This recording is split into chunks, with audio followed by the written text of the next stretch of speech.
여러분, 오늘 제가 드릴 말씀은 좀 충격적일 수 있습니다. 하지만 반드시 아셔야 합니다. 왜냐하면 이건 우리 세대 얘기거든요. 평생 자식 키우고 앞만 보고 달려왔습니다.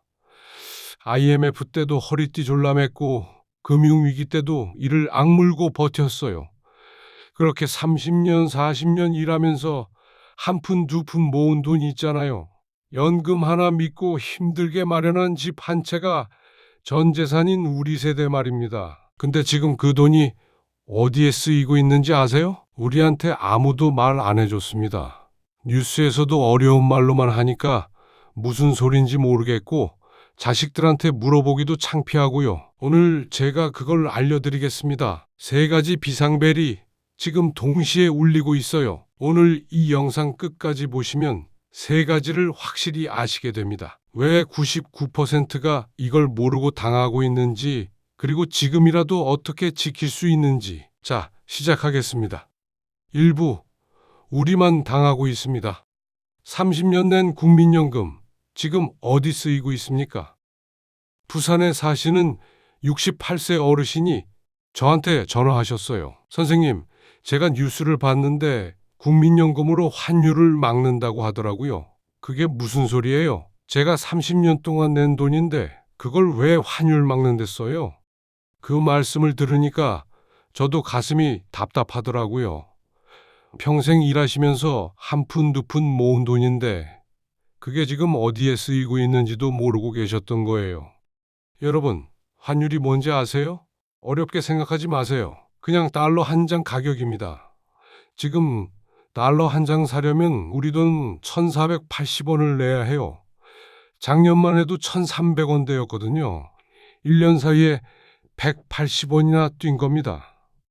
선생님, 180원이 뭐가 대수예요? 대수입니다. 엄청난 대수예요. 여러분, 시장 가시면 느끼시잖아요. 작년에 2만 원이면 장바구니 제법 채웠는데 올해는 2만 원 가지고는 가면 뭘 사기가 힘들어요. 고기 한 근 사려고 해도 작년엔 13,000원 줬는데 올해는 18,000원이에요. 1년 만에 5,000원이 올랐어요. 연금은 그대로인데 물가만 치솟으니까 실제로 쓸 수 있는 돈이 줄어드는 거예요. 왜 이렇게 됐을까요? 외국인들은 20조를 빼갔는데 우리 돈으로 막고 있습니다. 외국 사람들이 한국에서 돈을 빼고 있습니다. 미국의 큰 투자 회사들, 유럽의 연기금들, 중동의 국부 펀드들이 한국 주식도 사고 한국 채권도 사고 했었거든요. 근데 요즘 한국 상황을 보니까 불안한 거예요. 정치가 시끄럽죠. 경제 지표가 안 좋죠. 중국 경제도 흔들리는데 한국이 중국이랑 무역을 많이 하니까 같이 영향을 받죠. 그래서 한국에 넣어뒀던 돈을 빼서 미국으로 가져갑니다. 세계 경제가 흔들릴 때 사람들이 제일 먼저 찾는 게 미국 달러예요. 금고에 넣어두는 것처럼 안전하다고 생각하는 거죠. 11월 한 달에만 외국인들이 한국에서 뺀 돈이 얼마인 줄 아세요? 20조 원입니다. 한 달에 20조예요. 서울시 1년 예산이 한 46조 원쯤 되는데 그러니까 서울시 반년 예산에 해당하는 돈이 한 달 만에 빠져나간 겁니다. 배를 생각해 보세요. 큰 배가 항해 중인데 갑자기 승객들이 위험한 것 같아 하면서 구명보트로 우르르 옮겨 타요. 너도 나도 구명보트 타려고 하니까 구명보트 자리값이 치솟는 거예요. 지금 대한민국 경제가 딱 그 상황입니다. 그럼 이 상황에서 뭘로 막고 있냐? 우리 국민연금으로 막고 있습니다. 5개월이면 바닥날 수도 있습니다. 국민연금이 가지고 있는 달러를 시장에 내다 팔아요. 시장에 달러가 많아지면 달러 구하기가 쉬워지니까 달러 값이 내려가고 환율이 떨어지는 거죠. 국민연금이라는 소화기로 불을 끄고 있는 겁니다. 선생님, 그럼 됐네요. 막으면 되는 거 아니에요? 여기서 숫자를 한번 보셔야 합니다. 국민연금이 이 싸움에 동원할 수 있는 달러가 얼마냐면 650억 달러입니다. 우리 돈으로 환산하면 한 95조 원쯤 돼요. 많아 보이시죠? 근데 외국인들이 한 달에 빼가는 돈이 20조 원이라고 했잖아요. 계산을 해보세요. 95조 원 있는데 매달 20조 원씩 빠져나가면 5개월이면 바닥이 납니다. 저수지를 생각해 보세요. 가뭄이 들어서 논에 물을 대야 하는데 비가 안 와요. 그래서 저수지 물을 퍼다가 논에 붓고 있어요. 근데 비가 계속 안 오는 거예요. 저수지가 마르면 어떻게 됩니까? 논이 다 타버리겠죠. 지금 우리 국민연금 상황이 그거예요. 비가 언제 올지 모르는데 저수지 물을 계속 퍼쓰고 있는 겁니다. 더 큰 문제는 외국인들이 이 숫자를 다 알고 있다는 겁니다. 국민연금이 언제 개입하는지, 얼마나 쓸 수 있는지 전부 공개되어 있거든요. 포커 게임 해보셨어요? 상대방 패가 다 보이면 이길 수가 없잖아요. 지금 우리나라가 그 상황입니다. 이게 처음이 아닙니다. 우리 세대만 세 번째입니다. 여러분, 우리 이거 처음 당하는 거 아닙니다. 1997년 IMF 때도 당했어요. 그때 환율이 1,500원을 넘어서 1,600원까지 치솟았고 집값이 뚝 떨어졌습니다. 서울도 떨어졌고 지방은 더 심했어요. 경기도에 사시던 분이 급하게 집을 내놓으셨는데 호가보다 5천만 원을 낮춰도 안 팔리는 거예요. 결국 1억을 낮춰서 파셨어요. 선생님, 1억이요. 내가 10년 동안 모은 돈이에요. 그게 한 달 만에 사라졌어요. 2008년 금융위기도 똑같았습니다. 2011년 저축은행 사태는 어땠습니까? 대구에 사시는 69세 어르신이셨어요. 평생 장사하시면서 모은 돈 1억 5천만 원을 저축은행 하나에 다 넣어두셨거든요. 금리가 높으니까요. 그 저축은행이 영업정지 당했어요. 하루아침에요. 아침에 일어나서 뉴스를 보니까 자기가 돈 넣어둔 저축은행이 문을 닫았다는 거예요. 그때 예금 보호 한도가 5천만 원이었거든요. 1억 5천 중에 5천만 원만 보호되고 나머지 1억은 못 받을 수도 있는 상황이 된 거예요. 그분이 저한테 전화해서 우셨어요. 선생님, 이게 뭔 날벼락이에요? 평생 모은 건데 내가 뭘 잘못했어요? 잘못한 게 아니에요. 몰랐던 거예요. 우리가 평생 어떻게 일군 나라인데 가만히 앉아서 내 돈을 뺏기고 있어야 합니까? 이게 세 번째입니다. IMF, 금융위기, 지금 우리 세대만 3번 당하고 있어요. 왜 우리한테는 아무도 말 안 해줬습니까? 정부는 알고 있었어요. 한국은행도 알고 있었어요. 근데 우리한테만 안 알려줬어요. 뉴스에서도 환율이니 외환보유고니 어려운 말만 하니까 무슨 소린지 모르겠고요. 미국 재무부는 이미 지적했습니다.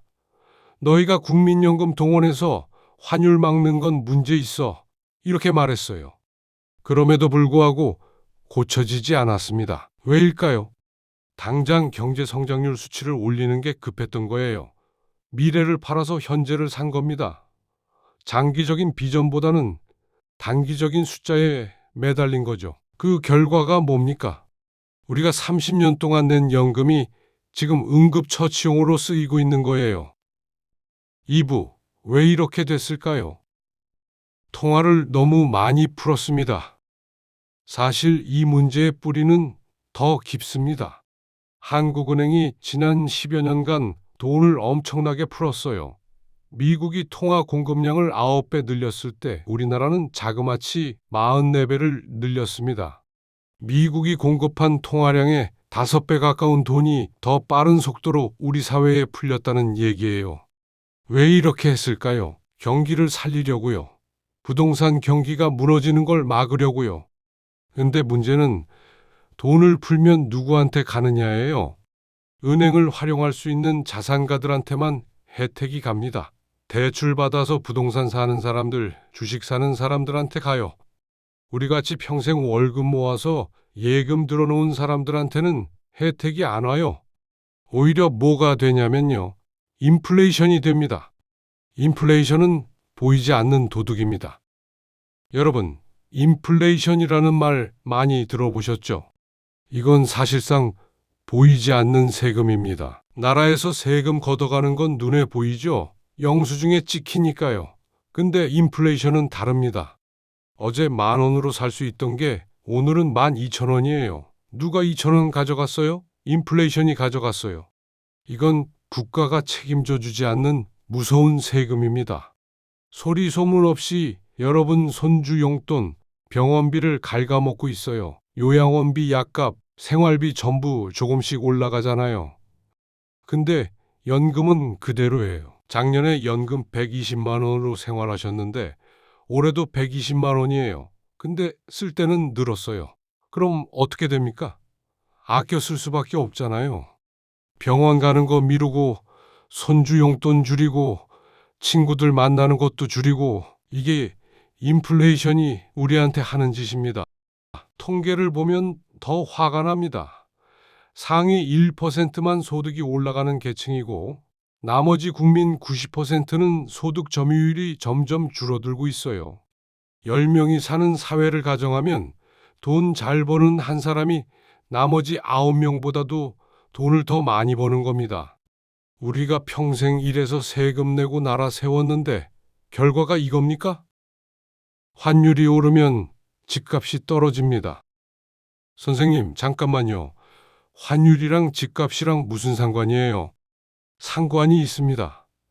아주 크게 상관이 있어요. 도미노 아시죠? 하나 쓰러지면 다음 거 쓰러지고 그 다음 거 쓰러지고 경제도 똑같습니다. 자, 따라와 보세요. 환율이 오르면 수입품이 비싸집니다. 밀가루, 석유, 고기 전부 비싸지니까 물가가 오르는 거예요. 물가가 오르면 한국은행에서 금리를 올립니다. 왜냐하면 물가가 오르면 돈의 가치가 떨어지거든요. 그래서 금리를 올려서 시중에 돈이 덜 돌게 만들어요. 돈이 덜 돌면 물가 상승이 잡히는 거예요. 근데 문제는요. 금리가 오르면 대출 이자도 같이 오른다는 거예요. 지금 집 담보로 대출 받으신 분들 계시잖아요. 생활비가 부족해서요. 처음에 대출 받으셨을 때 이자가 한 달에 80만 원이었는데 금리가 오르니까 120만 원이 돼요. 1년 사이에 40만 원이 늘어난 거예요. 선생님, 40만 원이 별거 아닌 것 같지만 저한테는 엄청난 돈이에요. 한 달 생활비가 빠듯한데 거기서 40만 원을 더 내라고 하니까 먹는 것부터 줄여야 해요. 한 달에 100만 원을 더 내라고 하면 감당이 되시겠습니까? 여유 있는 분들은 힘들어도 어떻게든 버팁니다. 근데 여유가 없는 분들은 못 버텨요. 그럼 어떻게 해야겠습니까? 집을 팔아야죠. 근데 나만 그런 게 아닙니다. 동시에 수만 명이 똑같은 생각을 해요. 나도 이자 못 내겠다. 집 팔아야겠다. 그럼 시장에 매물이 쏟아지겠죠. 파는 사람은 넘쳐나는데 사려는 사람이 없어요. 왜요? 금리가 높으니까 대출 받기가 무서워서 아무도 안 삽니다. 파는 사람은 많은데 살 사람이 없으면 가격이 어떻게 되겠습니까? 뚝 떨어지죠. 정리하면 이렇습니다. 환율이 오르면 물가가 오르고, 물가가 오르면 금리가 오르고, 금리가 오르면 이자 폭탄을 맞고, 이자를 못 내면 집을 팔아야 하고, 다 같이 팔면 집값이 폭락합니다. 도미노예요. 부동산 PF라는 시한폭탄. 여기에 더 무서운 게 숨어 있습니다. 부동산 PF라는 거예요. 뉴스에서 가끔 나오는데 무슨 소린지 모르시겠죠? 쉽게 말씀드릴게요. 건설회사가 아파트를 지으려면 돈이 필요합니다. 땅을 사야 하고 자재를 사야 하고 인건비도 줘야 하니까요. 근데 건설회사가 그 돈을 전부 가지고 있느냐? 없습니다. 그래서 은행한테 빌려요. 우리가 아파트 지을 건데 돈 좀 빌려줘. 나중에 아파트 다 팔리면 그 돈으로 갚을게. 근데 문제가 뭐냐면 아파트가 안 팔리면 빚을 못 갚아요. 지금 전국의 미분양 아파트가 6만 채입니다. 6만 채가 지어놓고도 안 팔리고 있어요. 특히 지방이 심해서 지방에 가보시면 아파트를 번듯하게 지어놨는데 밤에 불이 안 켜진 데가 많습니다. 사람이 안 산다는 거예요. 저 아파트 짓는데 들어간 돈은 누가 대줬겠습니까?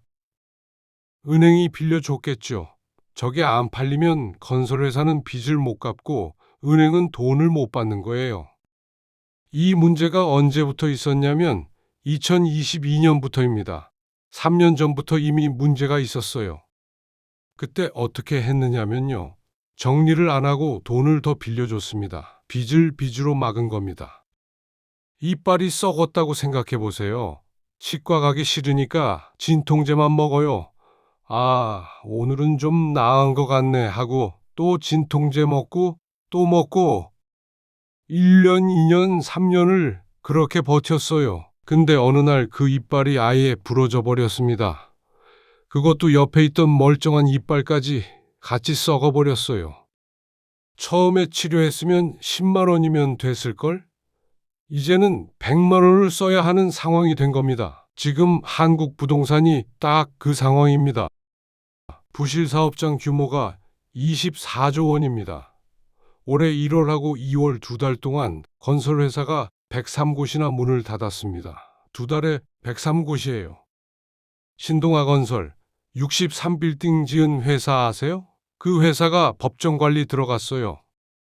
대저건설은 경남에서 두 번째로 큰 건설 회사였는데 역시 법정 관리에 들어갔습니다. 롯데건설, GS건설, DL그룹 같은 대기업 계열사들도 자회사를 팔고 본사 건물을 팔고 비상 경영에 들어간 상태입니다. 이게 왜 무섭냐면요. 건설회사가 망하면 은행이 빌려준 돈을 못 받습니다. 한두 군데면 은행이 버텨요. 근데 여러 군데가 동시에 망하면 은행도 흔들립니다. 은행이 흔들리면 우리 예금이 위험해지는 거예요. 선생님, 설마요? 은행이 망하기야 하겠어요? 1997년에 은행 망했습니다. 제1은행, 서울은행이 외국에 팔려가고 문 닫았어요. 2011년에는 저축은행이 줄줄이 망했습니다. 역사가 있어요. 설마가 현실이 된 적이 있다는 겁니다. 3부. 아직 늦지 않았습니다. 지금이라도 지킬 수 있습니다. 여러분, 여기까지 들으시니까 좀 걱정되시죠? 근데요, 미리 알면 대비할 수 있습니다. 오늘 이 영상이 그래서 중요한 거예요. 아는 게 힘입니다. 제가 상담하면서 많이 봤습니다. 제일 먼저 무너지신 분들한테 공통점이 있었습니다. 한 바구니에 모든 재산이 담겨 있었어요. 집 한 채에 전 재산이 묶여 있고 은행 하나에 예금을 다 넣어놓고 대출은 변동금리로 받아놓고 설마 무슨 일이 있겠어 하고 계셨던 거예요. 근데 설마가 사람 잡습니다. 한 바구니에 계란을 다 담아 놓으면요. 바구니 떨어지면 전부 깨집니다. 깨지고 나서 후회해봤자 아무 소용없어요. 위기는 예고하고 오지 않습니다. 올 때는 한꺼번에 옵니다. 미리 알고 있는 사람이랑 모르고 있는 사람은 결과가 완전히 다릅니다. 지금부터 제가 알려드리는 4가지만 확인하세요. 확인하고 정리하고 대비하고 공유하시면 됩니다. 첫 번째, 확인하세요. 지금 내 은행 예금이 한 곳에 1억 넘게 있는지 확인하세요. 예금자 보호법이 5천만 원에서 1억 원으로 올라갔습니다. 24년 만에 바뀐 거예요. 근데 여기서 주의하실 게 있습니다. 1억 원이라는 게 원금만 1억이 아니라 원금과 이자까지 합쳐서 1억입니다. 그리고 같은 은행의 통장을 여러 개 가지고 계셔도 합쳐서 1억입니다. A은행 보통 예금에 5천만 원, A은행 정기예금에 5천만 원 이렇게 있으시면 A은행에서 보호받는 건 합쳐서 1억이에요. 따로따로 계산되는 게 아닙니다. 그런데 A은행에 1억, B은행에 1억 이렇게 나눠 놓으시면 총 2억까지 보호받으실 수 있어요. 은행별로 따로 계산하거든요. 특히 저축은행 주의하세요. 저축은행이 금리가 높습니다. 1금융권 은행보다 이자를 더 많이 주니까 많이들 넣어두시거든요. 근데 저축은행들이 부동산 PF를 많이 했습니다. 저축은행이 당장 위험하다는 게 아닙니다. 다만 너무 많이 넣어두시면 혹시 모르는 거잖아요. 금리 조금 더 받으려다가 원금을 위험에 빠뜨릴 수 있다는 거예요. 두 번째, 정리하세요. 지금 내 대출이 변동금리인지 고정금리인지 확인하세요. 의외로 모르시는 분들이 많아요. 대출 받을 때 서류에 사인하고 나면 잊어버리시거든요. 근데 이게 중요합니다. 금리가 오르면 변동금리는 이자가 확 뛸 수 있거든요. 지금 100만 원 내시는데 갑자기 150만 원, 200만 원 내라고 하면 감당이 안 되시잖아요. 모르시면 은행에 한번 확인해 보시는 게 좋습니다. 전화 한 통이면 알 수 있어요. 변동금리시면 당장 은행 전화해서 고정금리 전환 상담부터 받으세요. 지금 금리가 더 오를 가능성이 높거든요. 세 번째, 대비하세요. 현금을 최소화하고 실물 자산의 비중을 늘리세요. 저는 투자를 권유하는 게 아닙니다. 생존 전략을 말씀드리는 겁니다. 지금은 어디에 어떤 걸 갖춰 놓으면 수익이 나지가 아니고 어떠한 상황에서도 내가 살아남아야 되는 시기예요. 당장 쓸 돈은 원화나 달러로 3개월치, 6개월치 생활비는 반드시 갖고 계셔야 합니다. 이건 절대 건드리시면 안 돼요. 근데 그 외에 여유 자금이 있으시다면 인플레이션을 방어할 수 있는 실물 자산으로 분산하시는 걸 고려해 보시라는 겁니다. 첫째, 달러입니다.